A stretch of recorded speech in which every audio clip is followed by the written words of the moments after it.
Boa noite, gente. Tudo bem? Pô, bonito de preto e branco, olha só. Então, fantasiado de igreja. Assim.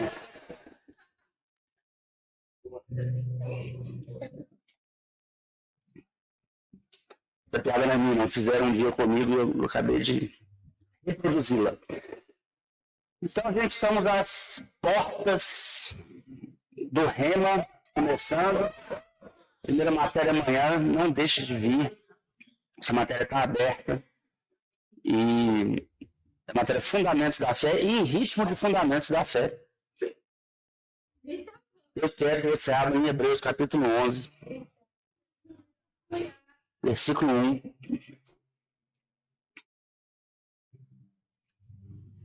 Para já animar você a estar aqui amanhã. Você que já fez o remo, você que não fez o remo ainda, você que está querendo fazer o remo, você que está pensando em fazer o remo, vem, que amanhã está aberto ainda. E ainda está com desconto, segundo a nossa diretora. Até amanhã só, esse desconto de 10%, né? Então, não perca. Hebreus 11, 1.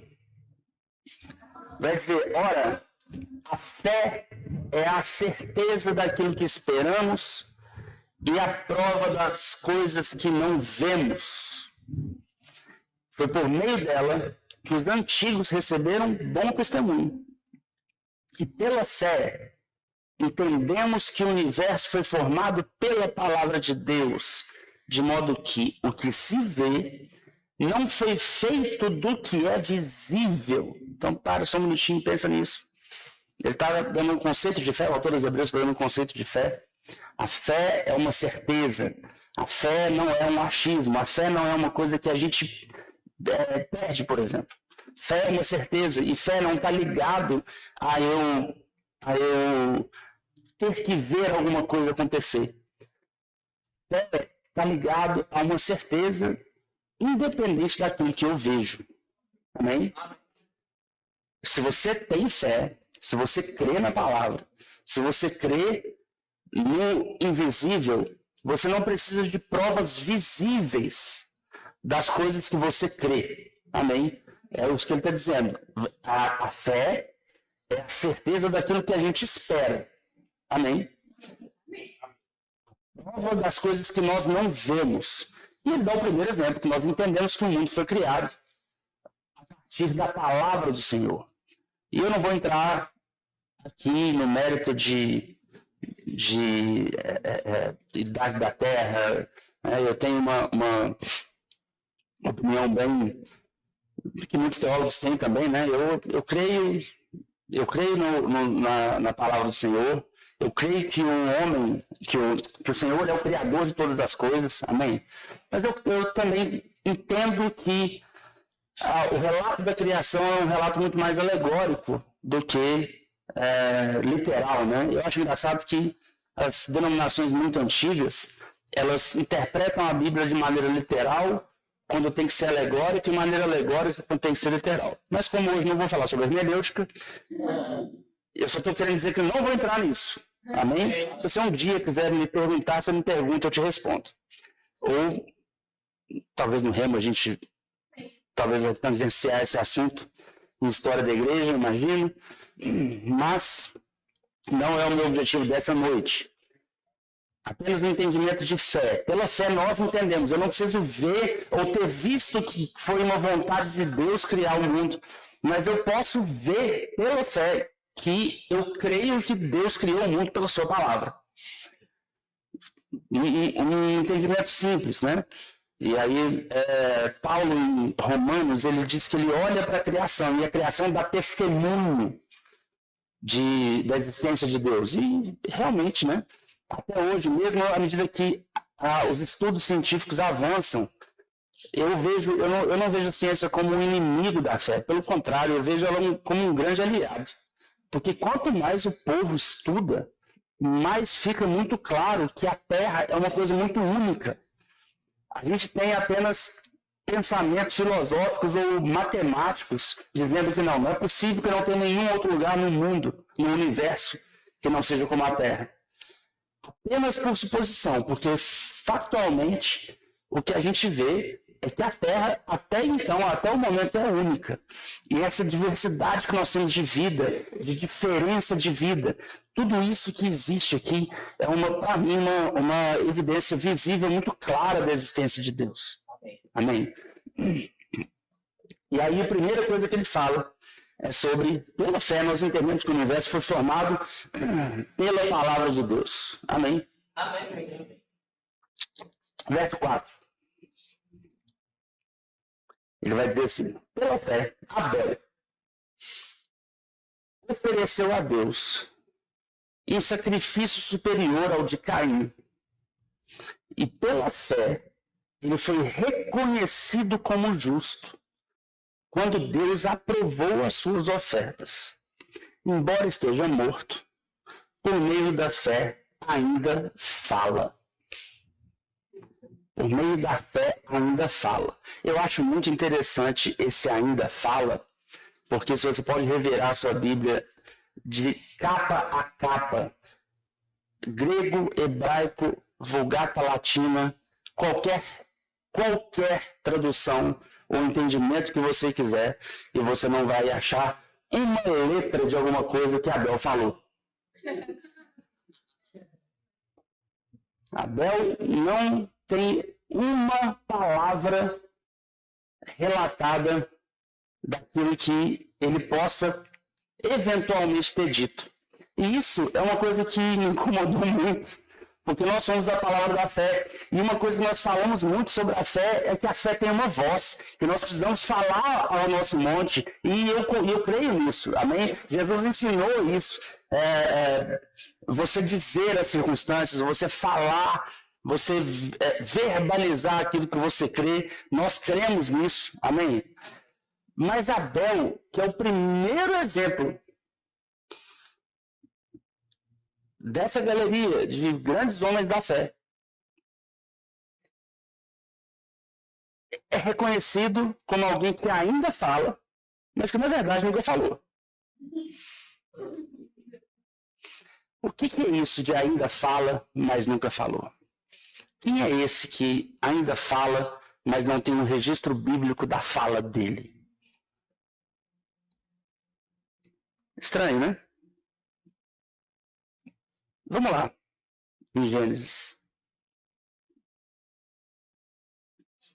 capítulo 4.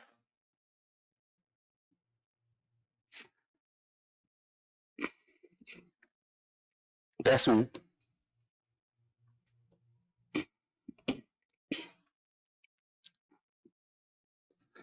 Vai dizer assim: Adão teve relações com Eva, sua mulher, e ela engravidou e deu à luz a Caim. E disse ela: com o auxílio do Senhor, tive um filho, um homem. Voltou a dar à luz, dessa vez a Abel, irmão dele. Abel tornou-se pastor de ovelhas e Caim agricultor. Passado algum tempo, Caim trouxe do fruto da terra uma oferta ao Senhor. Abel, por sua vez, trouxe das partes gordas das primeiras crias do seu rebanho. O Senhor aceitou com agrado Abel e sua oferta, mas não aceitou Caim e sua oferta. E por isso Caim se enfureceu e seu rosto se transtornou. O Senhor disse a Caim: por que você está furioso? Por que se transtornou o seu rosto? Se você fizer o bem, não será aceito. Mas se não o fizer, a grande jornada de Abel nas Escrituras, vivo. Ela começa no versículo 2, de Gênesis 4, e se encerra no versículo 8 de Gênesis 4. Talvez não tenhamos para dizer com 1000 palavras. Por que Abel é citado por Jesus em Mateus capítulo 23, versículo 35? Ele vai dizer que desde Abel até Zacarias, ele fala de 2 exemplos. Zacarias é morto no pátio do templo. Esse texto está em 2 Crônicas, capítulo 24, a partir do verso 21. Zacarias é apedrejado por dizer a verdade. Na verdade, Zacarias é apedrejado por agradar o Senhor. E de fato, O caminho daquele que agrada ao Senhor, sendo perseguido pelos irmãos, pela impiedade dos irmãos. De fato, isso aconteceu com Zacarias também. E aconteceu com vários profetas, tanto em Mateus capítulo 23, acho que esse texto tem um sinótico em Lucas 11, mostrando um ataque. E ele falando contra os fariseus, né? Os fariseus como hipócritas, como pessoas que se voltavam contra o Senhor, se voltavam contra a própria palavra do Senhor. O que Abel fala pela fé?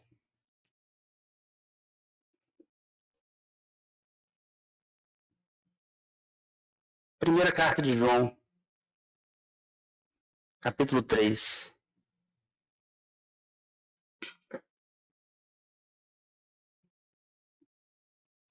Versículo 11.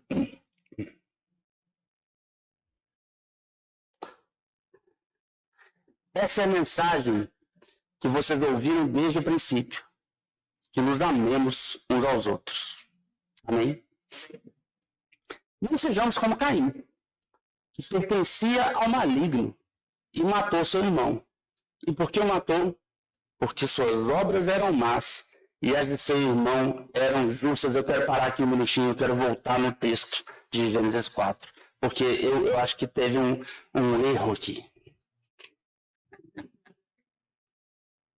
Será que teve? Porque olha só, e um dia eu fui questionado por uma pessoa, achei fantástico o questionamento, que a pessoa, eu fiz um verbo diário, né? Para quem não sabe, a gente tem um devocional todos os dias.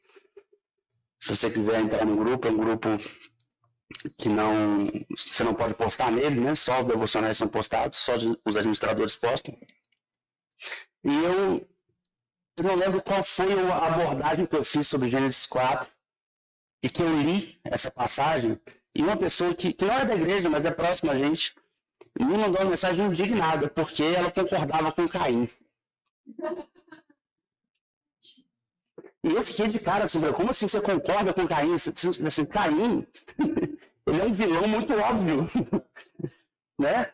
Imagina, você tem lá, eu concordo com o Lex Luthor, não existe isso, a gente não concorda com essas pessoas.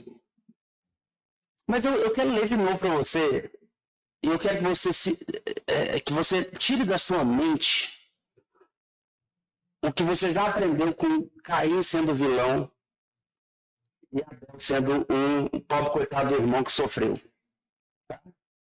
Tenta avaliar Caim e Abel aqui como qualquer disputa entre quaisquer duas pessoas, não necessariamente irmãos de sangue. E vamos ver aonde que está a raiz do nosso pensamento. A gente tem aqui, eu não vou ler não, eu vou parafrasear para facilitar. A gente tem 2 filhos, um mais velho e um mais novo. Para começar a conversa, o filho mais velho tem dificuldade de aceitar que o filho mais novo está certo em alguma coisa que ele está errado. Não é. É muito difícil.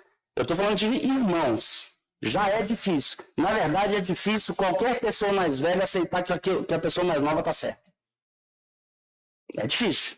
Sei que aceitam. Mas é difícil. É difícil, por exemplo, gente com muito tempo de igreja aceitar que gente com menos tempo de igreja esteja certa em alguma coisa que o outro não está. Não é? Eu estou fluindo para várias coisas. É difícil. Beleza. Eu tenho um mais velho e um mais novo. E aí, um é agricultor. O que ele mexe? Planta. Folha, fruto. E o outro é pastor de ovelhas. O agricultor, ele pegou o melhor fruto do trabalho dele e ofereceu como oferta. O pastor de ovelhas pegou o melhor fruto do trabalho dele e ofereceu como oferta.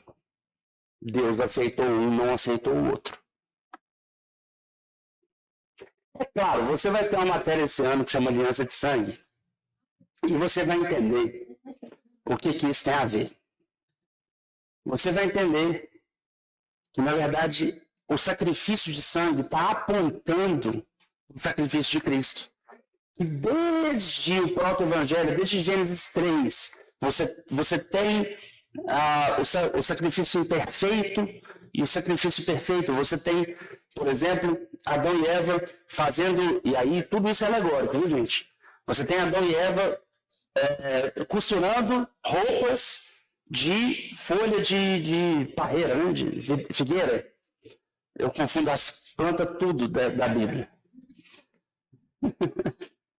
Figueira, não? Folha de figueira. Costurando folha de figueira. E aí, Deus não aceita isso. E costura para eles uma roupa feita de pele de animais.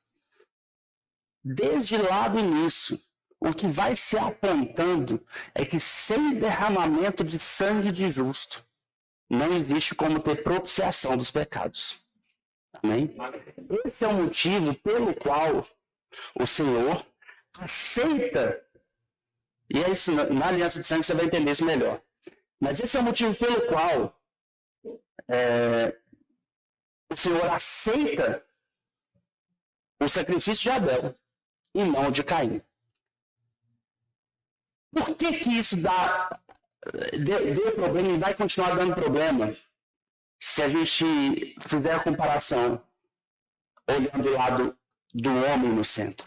Porque, veja, quando eu falei com você do homem, né, eu peguei o fruto do meu trabalho e entreguei. O outro pegou o fruto do trabalho dele e entregou. Um foi aceito, o outro não foi aceito. Parece injustiça. Amém? Amém. Fala a verdade. Você só sabe que é injustiça porque está escrito nas Escrituras. Porque se eu chegasse aqui e te contasse uma história, e se você não soubesse sobre Adão e Eva, não soubesse nada sobre Caim e Abel, e falasse assim, 2 irmãos pegaram o melhor do trabalho deles, entregaram ao seu chefe. O chefe aceitou um e não aceitou o outro. Você ia estar dizendo que o chefe estava fazendo acepção de pessoas. Estava preferindo um em detrimento do outro, estava sendo injusto com um em detrimento do outro. Qual que é o grande problema nosso? A gente está acostumado a olhar a circunstância com o nosso ego no centro. Eu no centro da história. Eu sou o centro da história. E é muito engraçado porque a gente faz isso de maneira conveniente, dependendo se aquilo vai ser bom para a gente ou não. Né? Nós somos os cordeirinhos de Jesus. Os especiais do nosso Pai. Não é verdade que a gente... E sabe, nós somos especiais para Deus mesmo. Amém? Mas existe uma pequena diferença e uma dificuldade que a gente sempre enfrenta quando a gente vê ou quando a gente pensa que algum irmão nosso pode ser um pouco mais especial do que a gente. É? Estão bem? Não é? Quando alguém alcança alguma coisa que a gente gostaria. Ou quando alguém alcança alguma coisa antes da gente. Quando alguém tem algum tratamento que a gente gostaria de ter, mas a gente não teve. Alô? Não é verdade? E quando isso acontece, a gente sabe onde está o coração da pessoa, quando ao invés de perguntar o que eu estou fazendo de errado, a pessoa pergunta por que você está me tratando dessa forma. De fato, Foi isso que aconteceu. E a resposta de Deus para Caim foi uma resposta muito tranquila. Ele falou assim, por que você está furioso? Está nervoso por quê? Se você fizer o bem, você vai ser aceito. Se não fizer o quê? Se não fizer o bem, o pecado está à sua porta. E talvez Caim possa ter ficado muito chateado, injuriado com isso. Porque, cara, ele fez o certo, não fez? Nós dois aqui, vamos conversar. Caim não fez o certo. Ele pegou do que ele trabalhava e ele entregou do que ele trabalhava.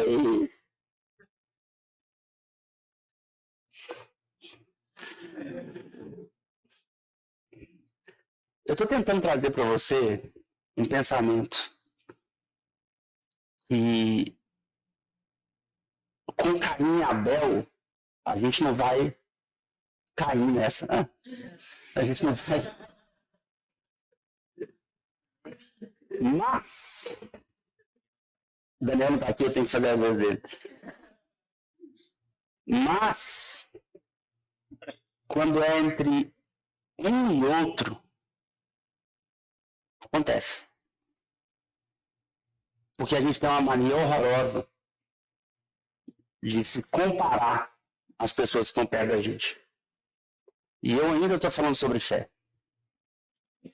Um dos maiores inimigos da fé é a comparação. Porque a minha comparação na minha caminhada de fé não pode ser com outra pessoa. E é uma armadilha diabólica violenta, toda vez em que eu escolho saber como está a minha caminhada, olhando para as pessoas à nossa volta. E aí, eu não uso isso como inspiração, mas eu uso isso como uma afronta. Peraí, Senhor, por que fulano está assim? Tô brincando. A gente não questiona Deus, não, né? Pode ser que não. Pode ser que às vezes questiona, pode ser que às vezes não. Mas a gente às vezes questiona as pessoas. Não é? Você está trabalhando em um lugar e você está sendo o melhor crente possível naquele lugar. Você está sendo a melhor pessoa de Deus que você consegue ser. E aí uma outra pessoa do seu lado é promovida. Quem é o culpado? O Satanás do seu chefe.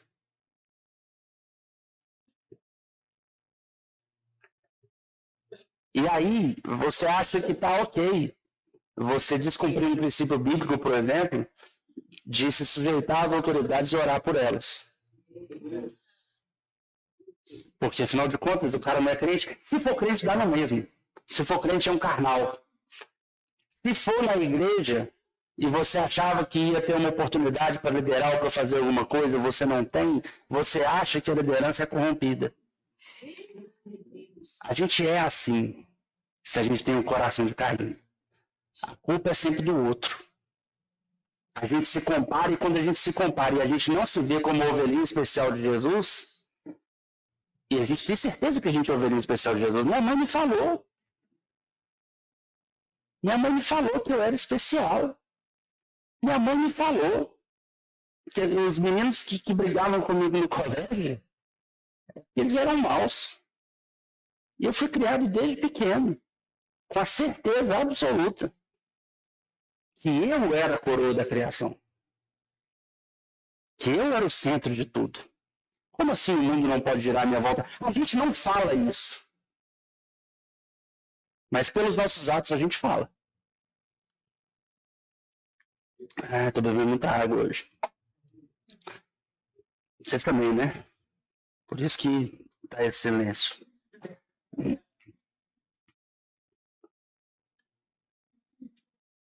Versículo 9 vai dizer: então o Senhor perguntou a Caim: onde está o seu irmão Abel? Respondeu ele: não sei, sou eu o responsável pelo meu irmão? Que cara de pau! Afrontoso. Então a versão diz, por acaso sou eu o tutor do meu irmão? Por acaso foi designado o tutor do meu irmão? Tenho eu que saber alguma coisa sobre meu irmão? Na verdade, tem sim. A gente cuida uns dos outros.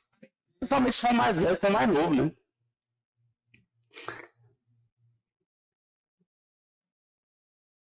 E versículo 10 diz o Senhor, o que foi que você fez? Escute, da terra, o sangue do teu irmão está clamando. Agora, amaldiçoado é você pela terra, que abriu a boca para receber da sua mão o sangue do seu irmão. Olha o sangue de Abel falando.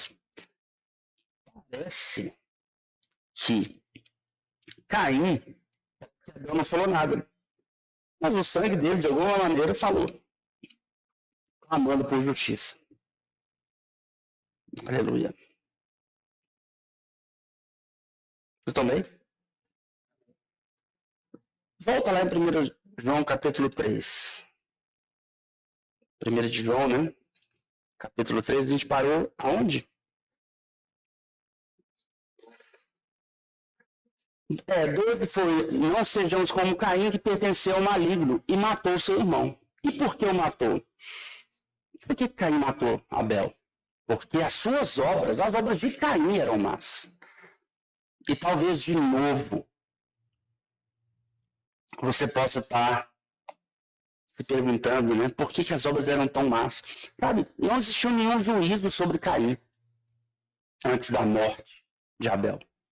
Apenas ele não aceitou aquela oferta, porque sabido foi, e durante todo o período de Israel, que as ofertas precisariam ser ofertas de sangue.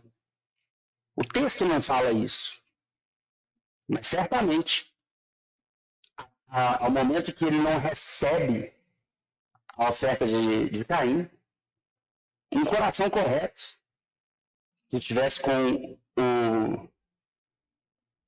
uma dúvida real, falaria assim, por que não? Porque é a mesma coisa, não é não? E talvez ele falaria não. Cobrir pecado precisa ser sangue. Ao invés de fazer isso, a ideia dele foi melhor. Matar um irmão. E eu sei, ou espero, que não tenha nenhum assassino entre nós.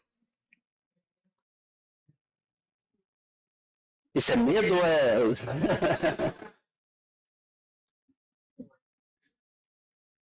Manifestando pode também não. Versículo 13. Meus irmãos, não se admirem se o mundo os odeia. Sabemos que já passamos da morte para a vida. Porque amamos nossos irmãos. E quem não ama permanece na morte. Olha só. Entende que João está comparando o caso de Caim e Abel. E aí ele está pegando a alegoria alegoricamente, né? Esse relato de Caim e Abel e trazendo para os nossos dias. E trazendo para o que a gente, para nosso cotidiano de agora. Ninguém quer ser Caim, não é verdade? E vai dizer, quem odeia seu irmão é assassino. E você sabe que nenhum assassino tem vida eterna em si mesmo. Veja que não sou eu que estou dizendo. E eu creio que na sua Bíblia está exatamente a mesma coisa. Se você odeia alguém, algum irmão, a Escritura te chama de assassino e diz que, uma vez assassino, você não pode ter a vida eterna dentro de você. Pastor, eu não concordo com isso. Você não está discordando de mim, você sabe, né? Pode ser que você ache que você está discordando de mim, mas assim como Caim, você está discordando do Senhor. Pode ser que você está discordando de mim. Você acha que você está discordando de mim? O diabo vai tentar te dizer que eu que estou dando o foco errado. Mas, de novo, me diga então qual é o certo. Porque me parece muito claro o que o João está dizendo. Ele faz a comparação com Caim e Abel. Ele fala sobre a vida permanecer em quem ama e fala que a vida não permanece em quem odeia. E chama aquele que odeia de assassino. Eu estou errado na minha hermenêutica? Estou falhando nos meus princípios exegéticos?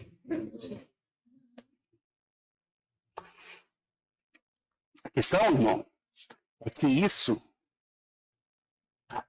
é triste quando a gente consegue pegar alguma coisa que a Escritura diz e trazer para a nossa vida e ver que em algum momento ali a gente está do lado que está errado. E o que eu estou fazendo aqui hoje com você é te ajudando a cumprir um princípio que está em Romanos 12. Mudar a sua maneira de pensar. Transformar a sua mente. Não se amoldar ao padrão do mundo, porque o padrão do mundo é um padrão de ódio. O padrão do mundo é um padrão de comparação. O padrão do mundo é um padrão de competição entre pessoas que deveriam cooperar. E a gente cresceu dessa maneira. A escola nos motivou a isso. A gente crescer por competição e não por cooperação. E quando a gente cresce por competição, a questão nossa não é estar bem, é estar melhor do que o outro. A questão minha não é estar bem. É que eu esteja onde quer que eu esteja e o outro esteja abaixo de mim. A gente vê. Eu tive um sócio, deixa eu puxar esse gancho. A família é muito rica lá de Belo Horizonte. E a irmã dele, eu lembro que tem um supermercado lá, que ele é um supermercado mais classe A, e um dia ela viu a diarista dela fazendo compras para ela mesma, né, para a própria diarista, nesse supermercado, e ela ficou completamente constrangida. Ela achou um absurdo. E ela chegou, e ela, assim, não estou falando sobre nada, tá? Mas ela ficou reclamando da facilidade que estava, né, o valor de moradia baixo e tal, para essa mulher fazer compra no mesmo lugar que eu. Eu ouvi isso com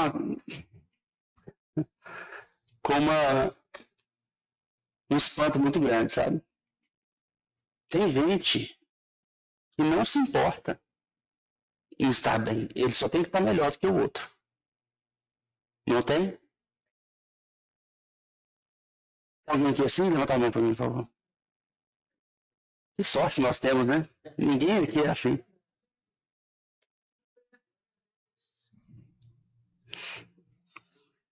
Mas vamos supor que tivesse.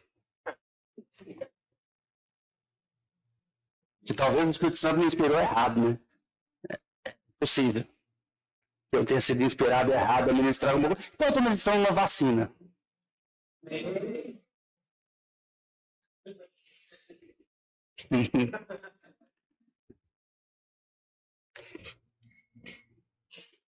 Nisso conhecemos o que é o amor. Jesus Cristo deu a sua vida por nós. E devemos dar a nossa vida por nossos irmãos. Muito duro, né? Bonito, quando está escrito. Mas eu detesto uma coisa escrita que eu não consiga viver. Eu detesto isso sem eu estar vivendo. Sabe por quê? Porque se eu não estiver vivendo isso, eu consigo ouvir a voz do Senhor lá naquele dia, dizendo para mim assim, quando ele me vê com o rosto transtornado, o semblante caído, ele me dizer assim, se você tivesse procedido do jeito certo, você seria aceito.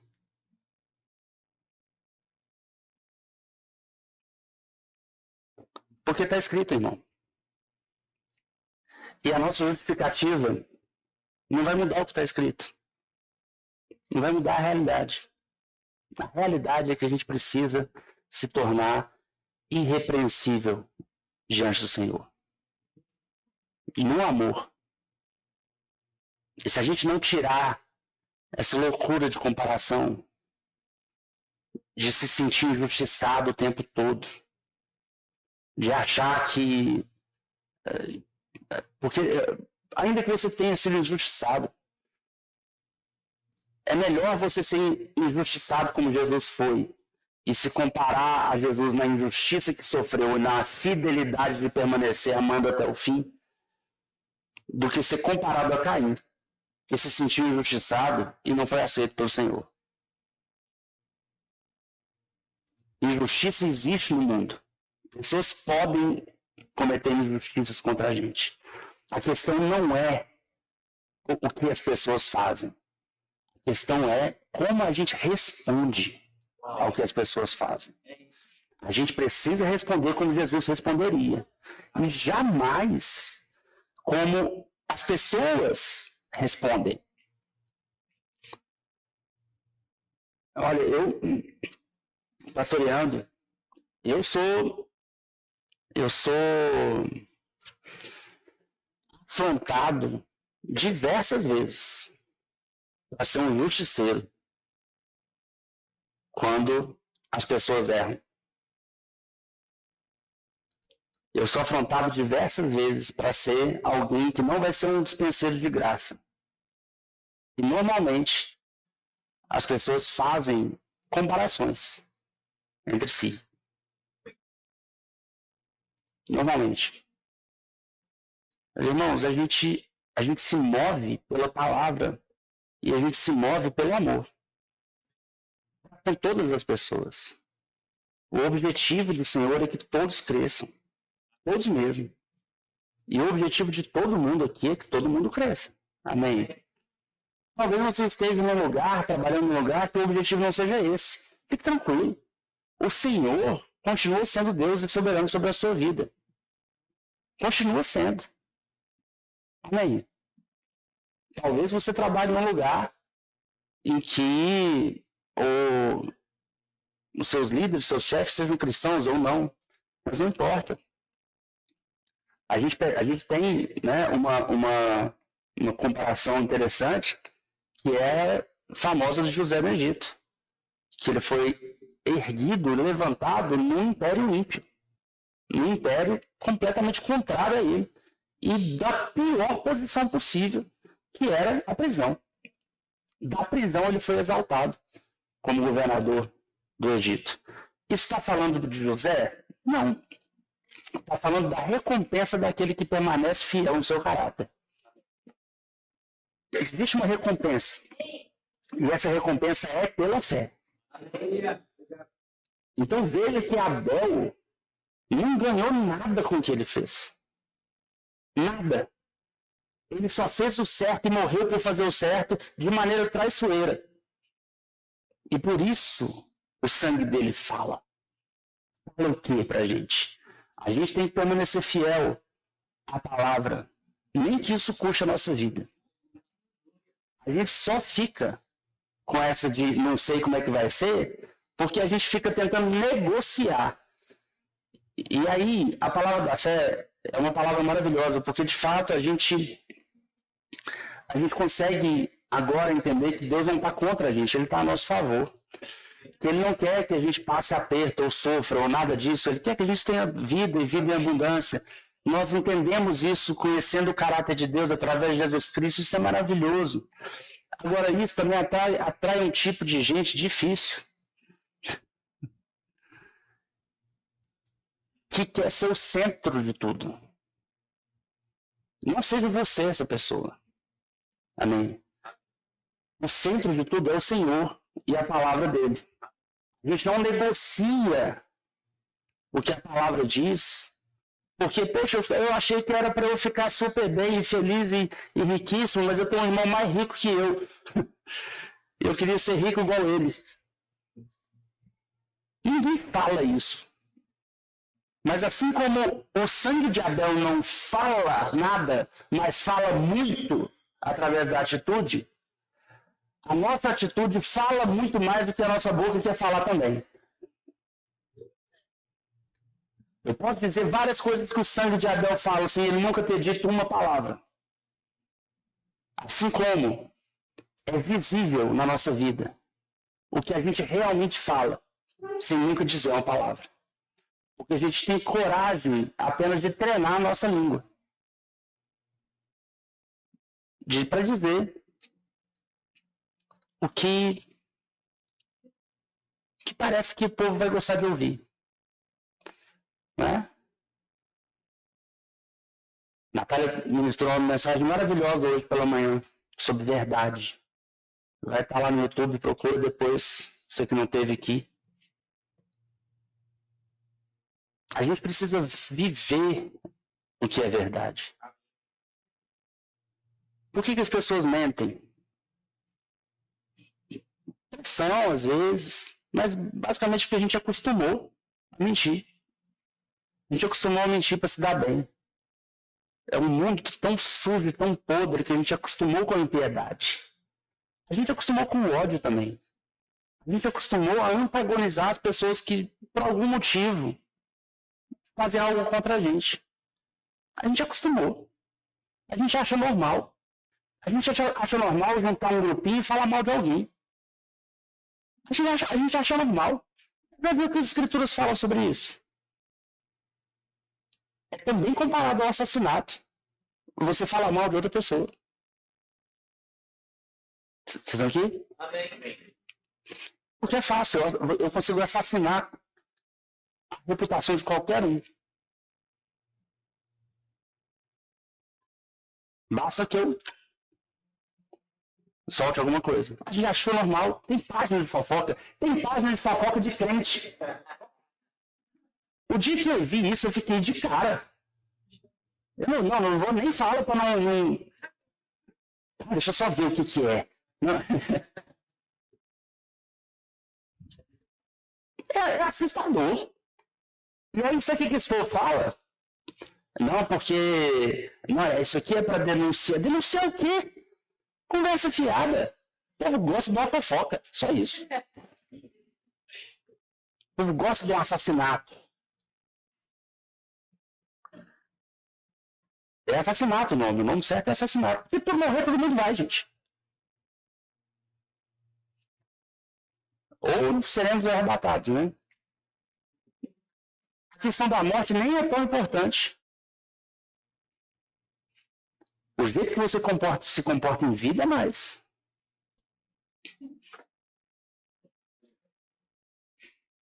E o que Caim teve de Abel? Ciúme. É incrível a quantidade de assassinatos que acontecem por ciúme. E assassinatos de todo tipo. De reputação. Fiquei com ciúme de vezes que fulano foi tratado, eu queria ter sido tratado do mesmo jeito. Ou eu achei que tratou fulano melhor do que eu. Ou eu achei que eu merecia isso e o fulano não merecia. Porque eu sou o centro. Eu sou o centro. Se não for, eu sou o centro. Eu. A gente consegue pegar esse sotaque das pessoas. Às vezes você está falando assim, nossa. Você já vai falar isso. Vou no pastor Marcos, eu chego pro pastor Marcos e falo assim, cara, você viu a mensagem que o Ramon pregou outro dia? Que mensagem maravilhosa. Ele fala assim, pois é, eu preguei um igualzinho outro dia. E eu tô falando de você, rapaz?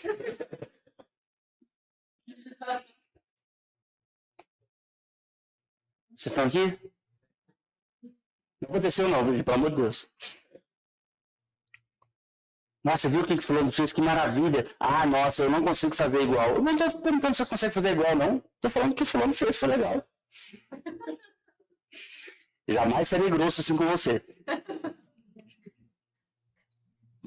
Eu estou dizendo o tanto que a nossa cabeça, ela funciona na comparação. Não estou dizendo que é uma impiedade sua, nascida em você. A gente aprende esse comportamento. A gente aprende a se comparar imediatamente com qualquer coisa. Eu lembro que eu sempre soube que eu tinha chamado para ministrar. Só que eu estava sendo limpo no início da minha vida. E eu olhava o povo pregando e uma ou duas vezes eu falava assim, eu acho que eu pregaria essa mensagem melhor. Era mentira, eu pregaria nada. E 2, quem estava ali não era eu. Amém. Eu tinha só que receber. E aí, eu lembro quando uma pessoa foi levantada para começar a ministrar e eu não tinha sido ainda. Que prova pro meu coração, irmão. Porque eu achava que eu estava pronto. Hoje eu tenho certeza que eu não estava. Fulano foi colocado antes de mim, já até caiu. Olha só que interessante. Não tem nada a ver, a nossa corrida é individual. Mas a gente não entende isso. A gente acha que as coisas têm que ser do nosso jeito, porque eu sou agricultor, é claro que eu vou dar maçã. Não. Você tem que receber o que a palavra diz e mudar a sua vida pela palavra. Sem se comparar com cada um. Cada um é de um jeito. Cada um é de um jeito. Cada um vai ter um tratamento diferente pelo Senhor. Você já viu gente que fala assim, nossa, eu criei meus filhos com a mesma criação, mesma escola, mesma coisa. Um saiu maravilhoso e outro saiu um problema difícil de lidar. Quantas pessoas já viram isso? Sabe por que isso acontece? Justamente porque você deu exatamente a mesma criação para os dois. As pessoas são diferentes. E você tem que dar uma criação adequada para cada pessoa. Se você der a mesma criação para todo mundo, uns vão dar certo e outros vão dar errado. Sabe quem não faz isso com a gente? O Senhor. Ele vai te dar a criação que você precisa. Agora, se você quiser a criação do seu irmão, vai dar ruim. Eu quero. Não, mas porque fulano... Que fulano? É você, você. Poderia.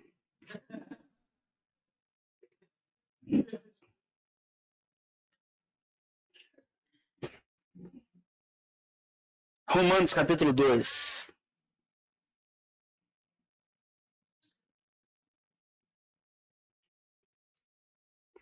A gente vê isso pela escritura o tempo todo. Paulo envia Timóteo e acha que era prudente circuncidar Timóteo. Envia Tito e proíbe Tito de circuncidar.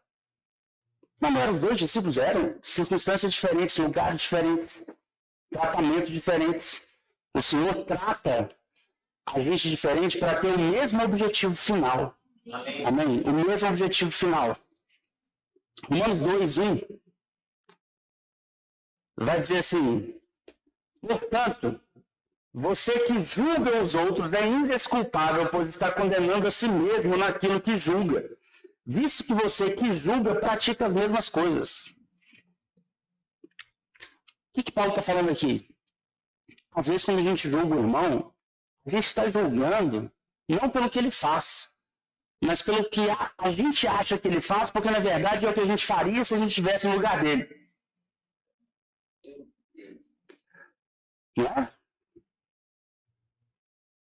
Deixa eu ver se eu vou falar isso aqui.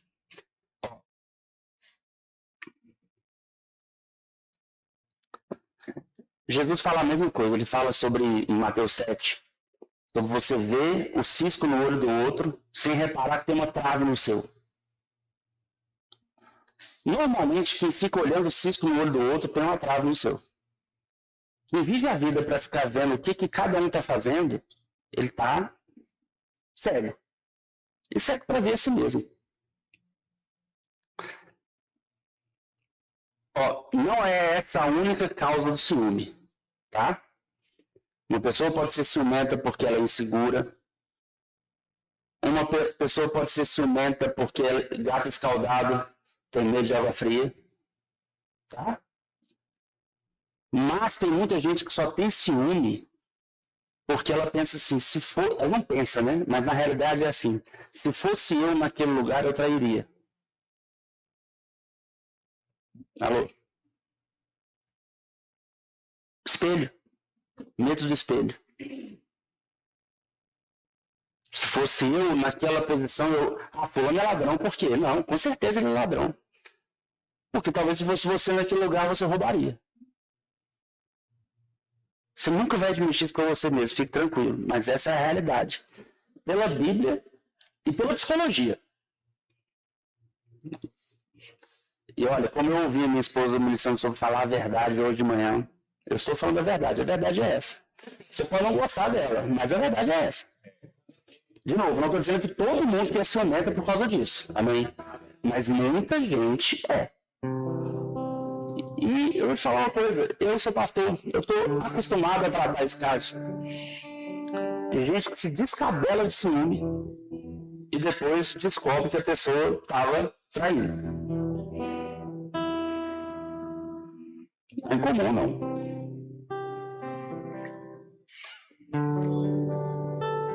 E não fica olhando pro seu cônjuge aí falando assim, você é ciumento, né?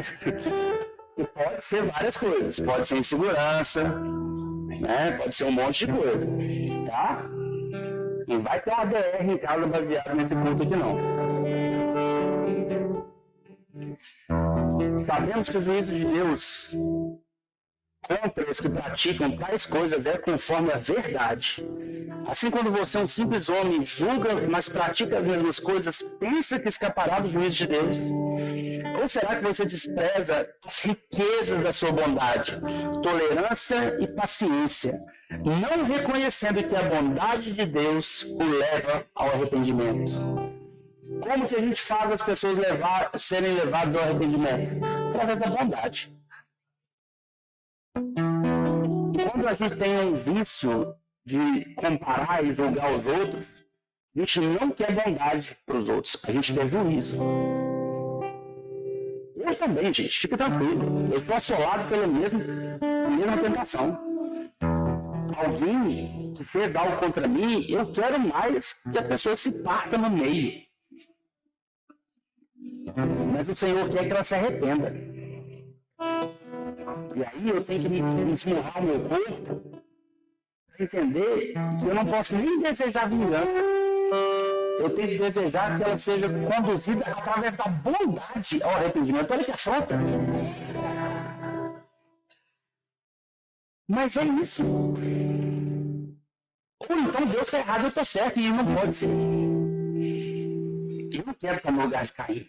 É duro abençoar alguém que acabou de te machucar. É duro, sai rasgando.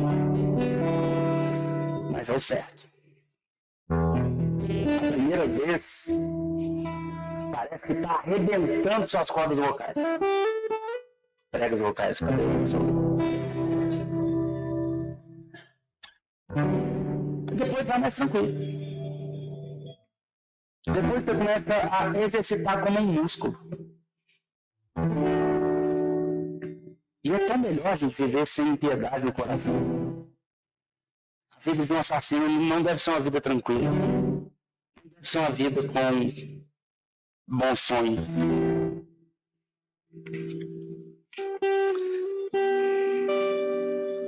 Contudo, por causa da sua teimosia, do seu coração obstinado, você está acumulando ira contra si mesmo. Ai, para o dia da ira de Deus. Meu Deus, é o Novo Testamento. Ai, meu Deus.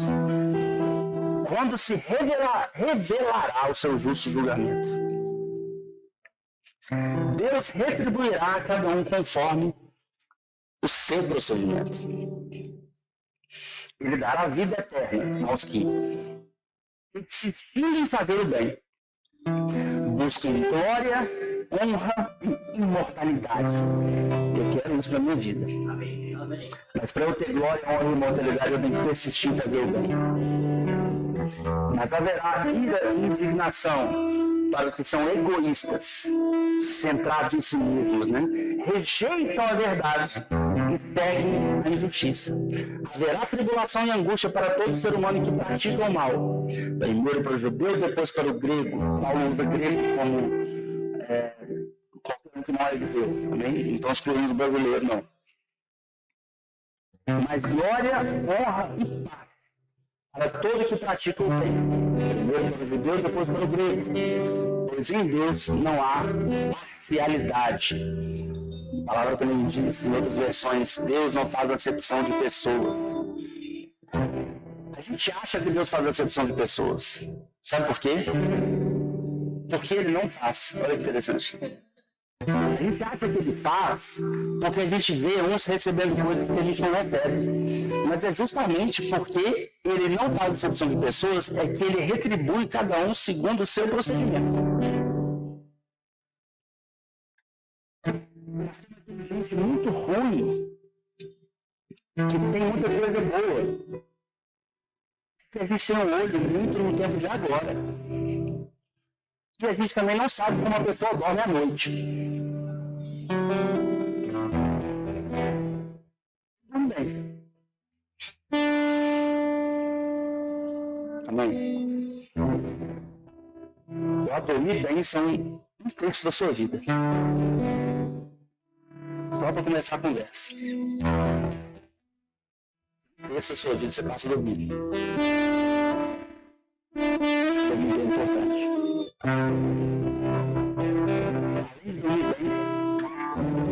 Se eu proceder bem, se eu proceder segundo a palavra, mesmo que eu seja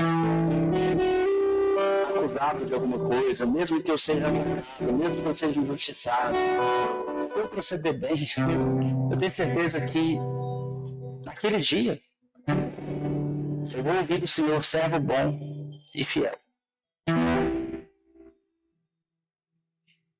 Porque eu presto contas para o Senhor. Sabe? A palavra diz que o peso é maior ainda para quem ensina. Então, deixa eu te dar uma ideia. O fato de eu estar ensinando isso aqui me deixa ainda mais indesculpado. Então, se eu estiver sendo hipócrita, se eu estiver falando isso e na verdade eu estiver praticando isso, eu estou mais quebrado ainda. E é justo isso. Porque se eu estou ensinando, eu tenho que praticar o que eu ensino. Mas você também não pode ser fiscal da minha prática. Você não sabe de tudo. E aí foi o Senhor ser esse fiscal. Até porque ele é para mim e para você. Não seja fiscal do seu irmão. Quando eu falei aqui sobre tudo isso, você ficou pensando em alguém? Esse foi, não é esse o objetivo. O objetivo é que você tente identificar em você a comunicação flui para te jogar para esse lado.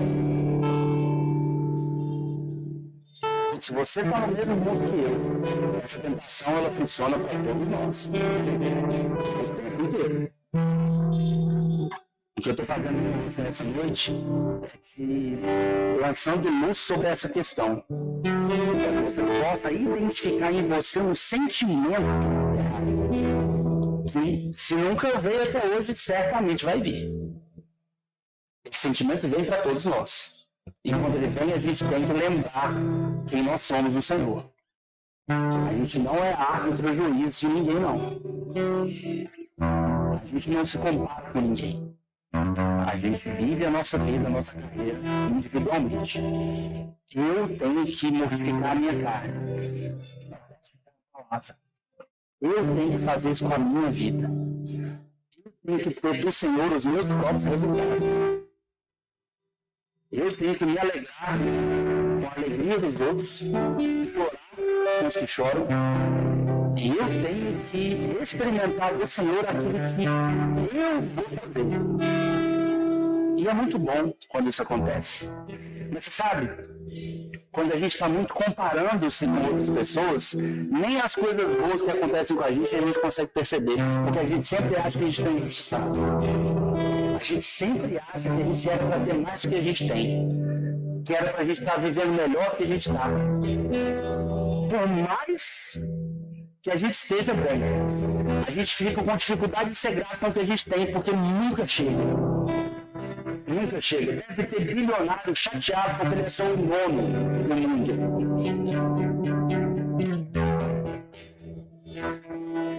Não tô brincando, não, deve demais. Você conhece gente rica de verdade? Eu conheço. Vivendo à base de remédio. Se você está vivendo à base de remédio, fica tranquilo, não estou te condenando, não. Só estou te contando que de uma certa forma, você é tão rico quanto outra pessoa.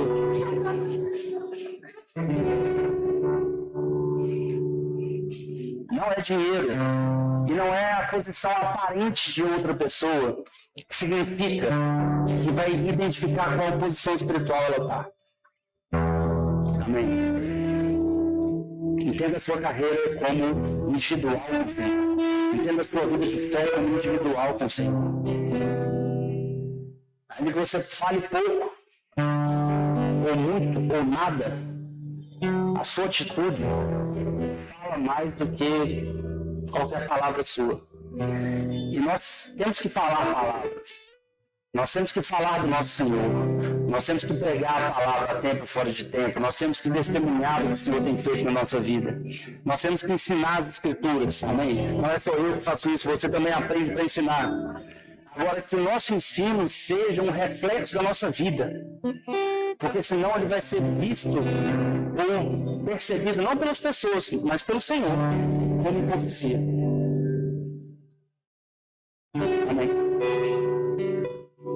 No fim de tudo, a gente age de todas as maneiras para poder glorificar ao nosso Senhor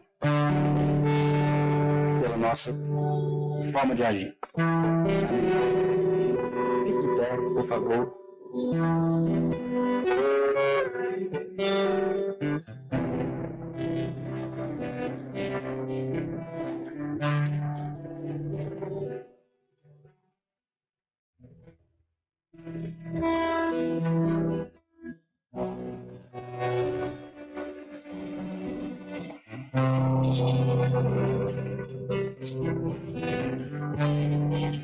Se você identificou que você tem falhado no seu coração em relação a qualquer coisa do que eu falei nessa noite, não ficou enganado. Mas peça perdão ao Senhor. Peça perdão e peça ajuda. Mudar a sua maneira de pensar, mudar a sua maneira de se comportar, a sua maneira de agir. Não se amolde ao padrão do mundo. Eu sei que lá fora todo mundo é assim, isso é normal. Mas não tenha prazer nisso. Tenha prazer na lei do Senhor, que você medita nela de dia e de noite. Tenha alegria em praticar a palavra, por mais difícil que seja. Mas sabe, Deus é bom, é grande, é justo, Ele é capaz de te trazer uma alegria e uma recompensa muito maior do que o mundo traz. Aqueles minutos que você tem de ódio, de satisfação por permanecer odiando, eu sei o que é isso, irmão. É como se a gente se agarrasse no ódio. É como se a gente se agarrasse. Não é justo eu amar essa pessoa, ou mesmo eu querer que essa pessoa seja conduzida ao arrependimento. Não era justo também a gente ser que a gente foi. E se a gente ficar nessa de o que é justo, eu vou anular o sangue de Cristo. E nós vamos voltar todo mundo a viver pelas próprias obras. Eu não sei se você é perfeito, mas eu não posso viver pelas minhas obras, não. Eu preciso do sangue de Jesus sobre a minha vida. E se Ele está disponível para mim, Ele está disponível para todo mundo.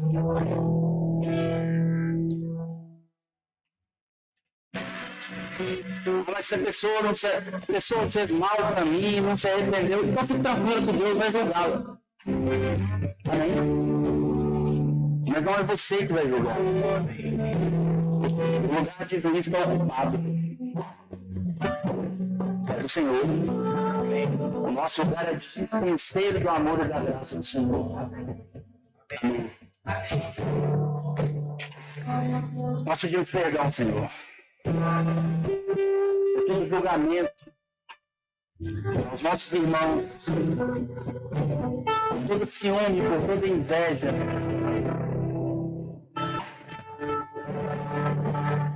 por todo sentimento que não vem do Senhor.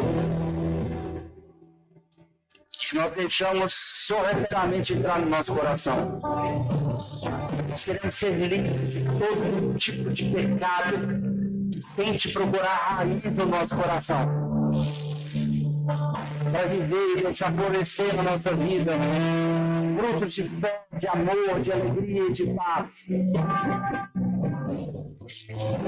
Para deixar com que a palavra pode nós, esses ramos enxergados na videira,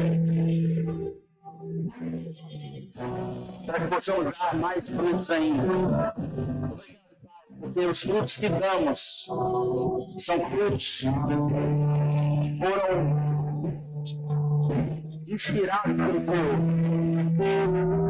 Mas nós recebemos no nosso coração todo tipo de palavra que venha a nos fazer dar mais fruto ainda. Obrigado, Pai. Por sua palavra que nos limpa, nos edifica todos os dias. Aleluia.